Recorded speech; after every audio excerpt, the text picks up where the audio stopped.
Hey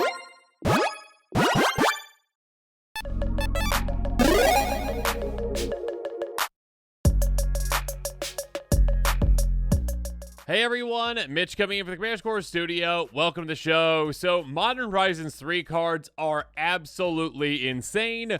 Not just in power level, not just in really cool design, but also in, well, price to be expected with a premium product. But yeah, some of these chase cards are incredibly expensive.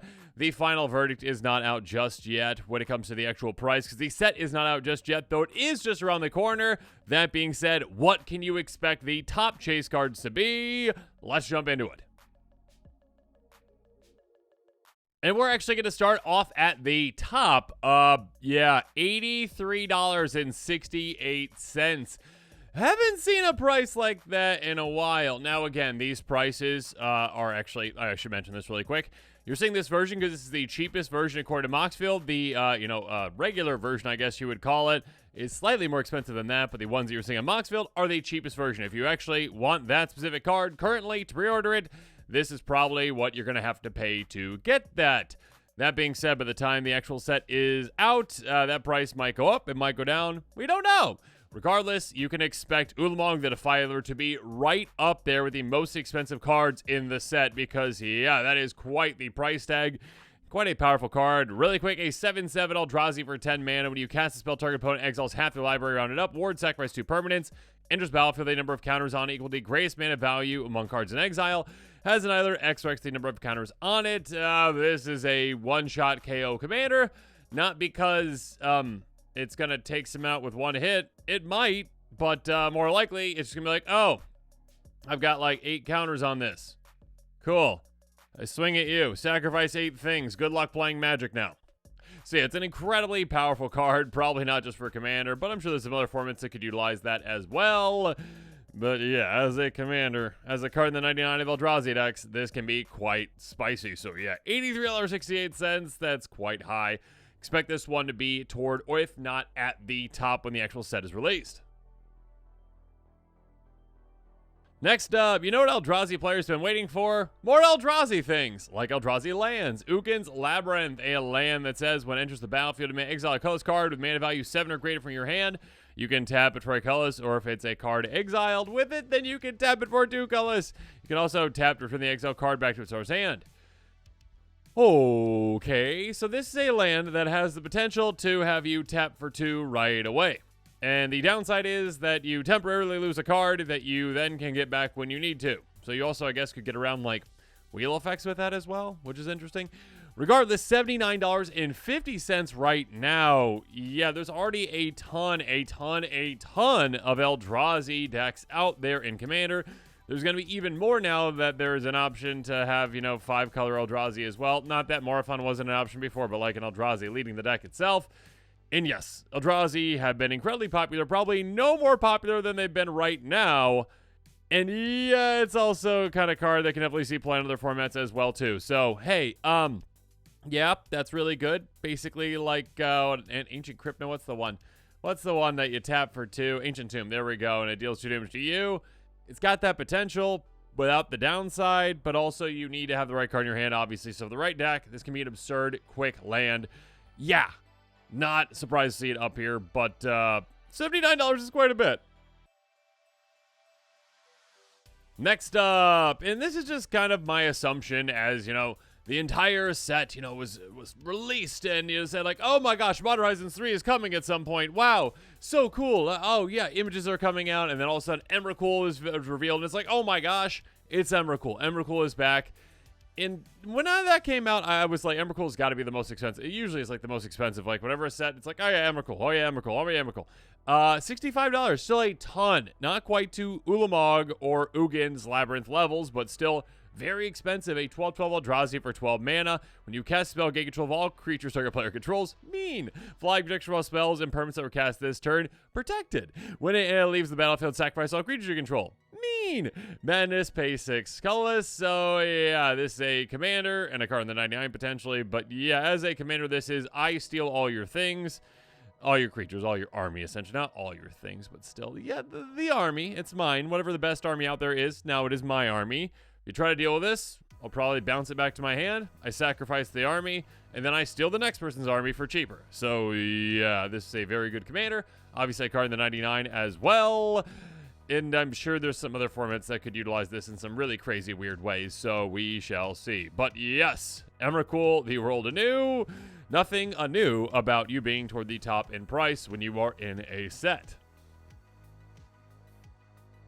Next up at 4th place, Ugin's Binding. Now, Cyclonic Rift this is not, but it also is kind of another version of Cyclonic Rift for other decks that actually can utilize it in the proper way, especially for Morophon.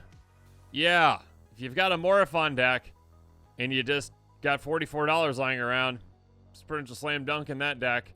And Memnarch, are those? I think those are the only 2 commanders this might apply to. Let's read the card really quick, though. $44.46, instant for 2 and a blue devoid. Return target non-land permanent you don't control to its owner's hand. Whenever you cast a color spell of mana value 7 or greater, you may exile it from your graveyard. When you do, bounce each non-land permanent you don't control to its owner's hand.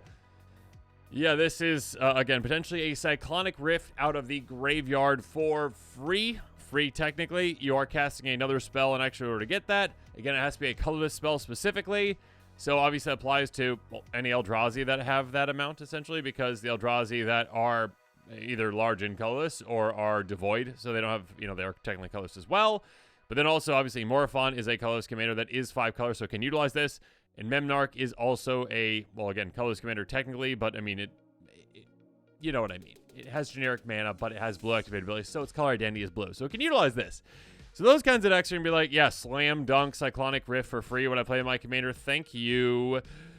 And then, of course, any kind of decks that have big color spells as well, it's going to be an impactful card. $44.46. We shall see where this one ends up. Next up in 5th place, yeah, the Flare. Flare of Denial. Pieces of Flare. Anyone else? Office Space? No? Okay. Instant for 3 mana in blue. You may sacrifice a non-token blue creature and play spell's mana cost, counter target spell. $37.02. Yeah, when you have free and counter spell in the same sentence, you're probably going to be a powerful card. Now, obviously, this is slightly more restricted than some of the other, counter spells out there that are free. Like ones that are like, hey, next turn you got to pay, upkeep trigger cost or whatever, essentially. Or, hey, yeah, you got to get rid of something else in your hand. This one's like, no, you got to get rid of something in play, and it's got to be something worth value. It can't just be like a token creature. It has to be a non-token blue creature specifically. That being said, it's a free counter spell. It's going to see play. $37. Not surprised to see this one up here. Moving on, now one that I am surprised to see up here is Nethergoyf. Yeah, $35.52. A star, 1+ star, that's hard to say, Lurgoyf for a single black mana. Power equal to the number of card types among cards in your graveyard. Its toughness equal to that number +1. Escape for 2 and a black. Exile any number of other cards in your graveyard with 4 or more card types among them.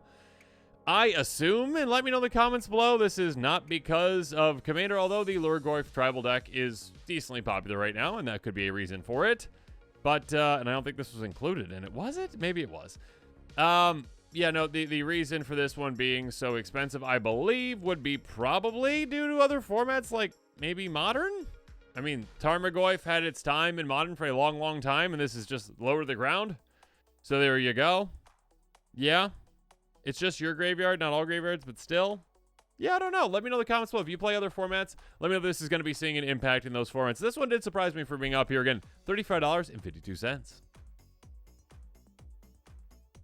Next up, Ocelot Prime. Does anyone else read like Optimus Prime with this one every now and then? Not because like the image or like what this is, but like Ocelot Prime seems a lot like Optimus. Like Optimus Prime's brother is probably Ocelot Prime.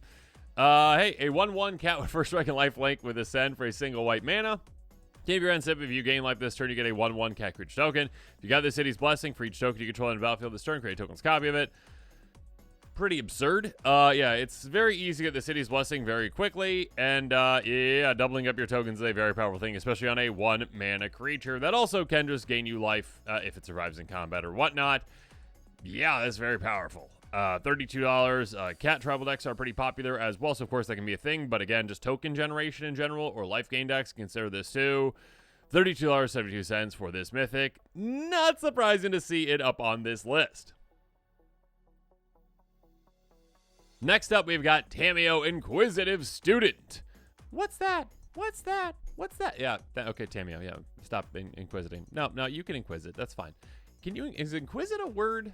Anyways, a 0-3 Moonfolk Wizard for flying for a blue mana. And attacks investigate. When you draw your third card in a turn, exile Tamiyo, flip it over, and all of a sudden you've got Tamiyo Seasoned Scholar, a 2-starting loyalty planeswalker that has +2 until your next turn. Whenever creature attacks you or planeswalker you control gets -1/-0 until end of turn. -3, return in source card from your graveyard back to your hand. If it's green, you had 1 mana of any color. -7, and this is what you build the deck around. Draw cards equal to half the number of cards in your library. Rounded up, you get an emblem of the maximum hand size. Do you like to draw a ton of cards? Cool. Yeah, this is a commander that can be very, very, very impactful when you can actually make it work in that way. And of course, there are ways to get to that quicker. Again, like a doubling season type effect will not get you there right away. But of course, there's ways to get there very, very quickly so that you can actually ultimate this and then just play with half your deck for the rest of the game, which is going to be really fun for all your opponents being like, okay, do you have any responses? You're like, wait a minute. Looking through 44 cards. Yeah, I got a response. Cool. And I counter that. And you're like, okay, wait 1 second. Yeah, I got another counter spell. Okay, counter that. Yeah, it's going to be really fun. But no, it is definitely a commander that can be pretty impactful. Obviously, on the front side, too, you can utilize it in a Clue tribal deck as well. $29.27. Moving on to number 9 at $27.35. We got Necrodominance. Obviously, a reference, an homage to Necropotence, which is, yeah, crazy good.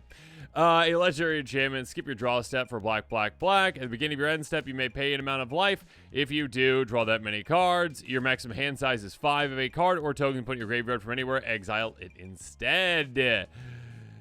Oh my goodness. Okay, so this is not quite as powerful as the homage that it, the card that it references essentially, but it is still incredibly impactful. Sure, there's downsides to this card, like, skipping your draw step, having a smaller maximum hand size, and also having all your things exile if they would hit your graveyard from anywhere.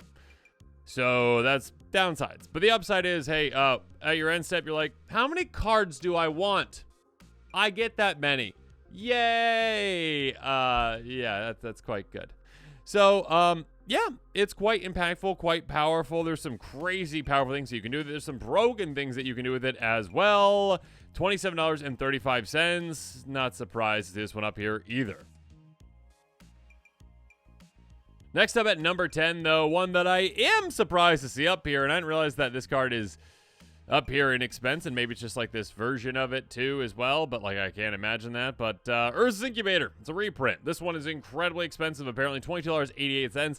As a budget player, I've never sniffed this in budget, so yeah, I guess I haven't paid attention to this one's price.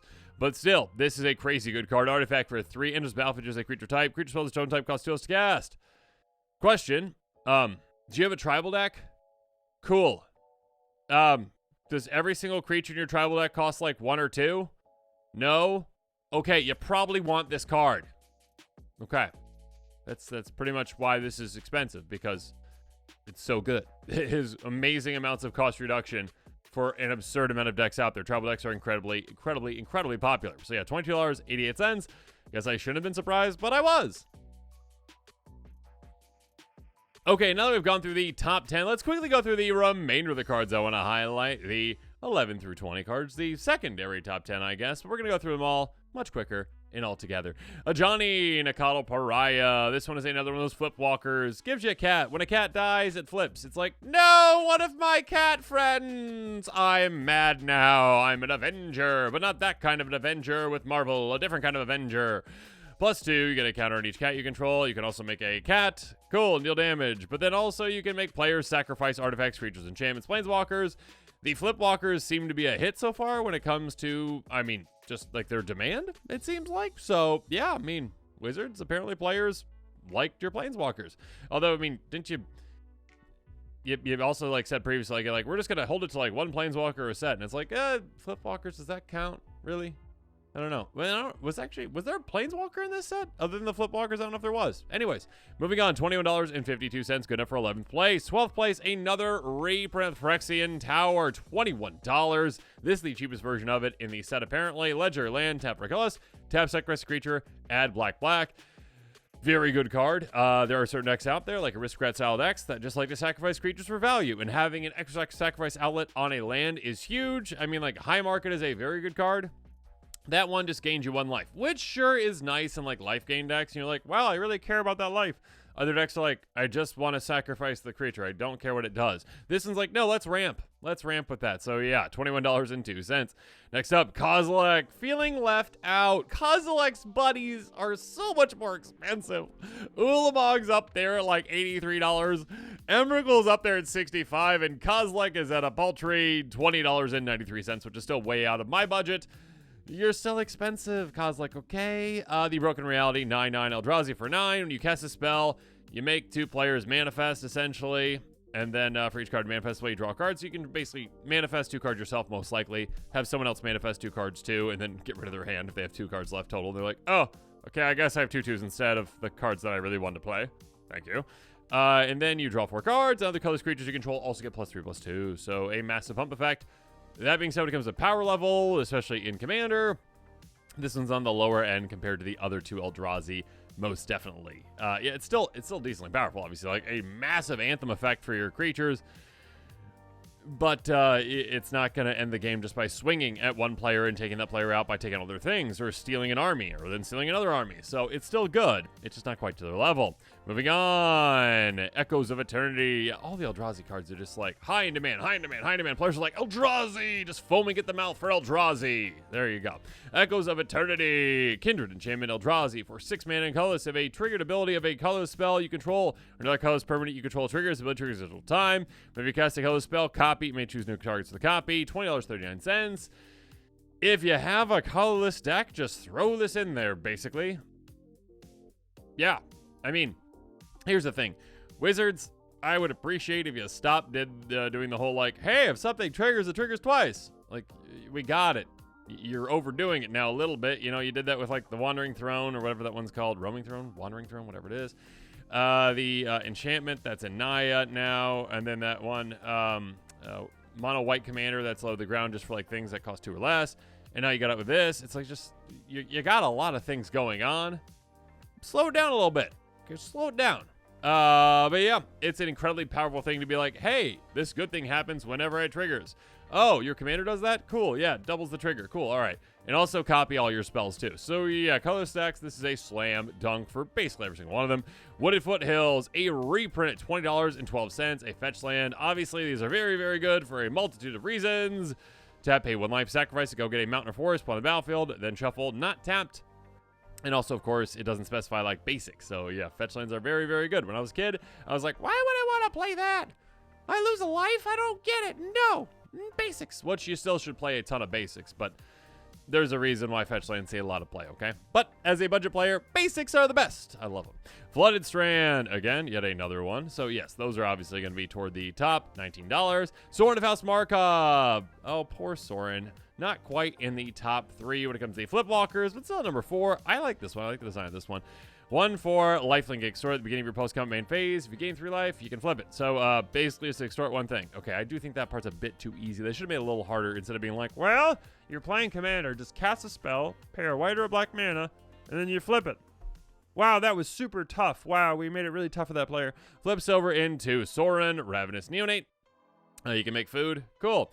Yeah, let's go skip down. You can also -6 gain control target creature becomes a vampire and get a lifelink counter. Cool. But the thing that really matters here is actually that middle one, which typically isn't. You know, typically it's like, I want to get to the ultimate. And this one's like, I just want to activate the middle one.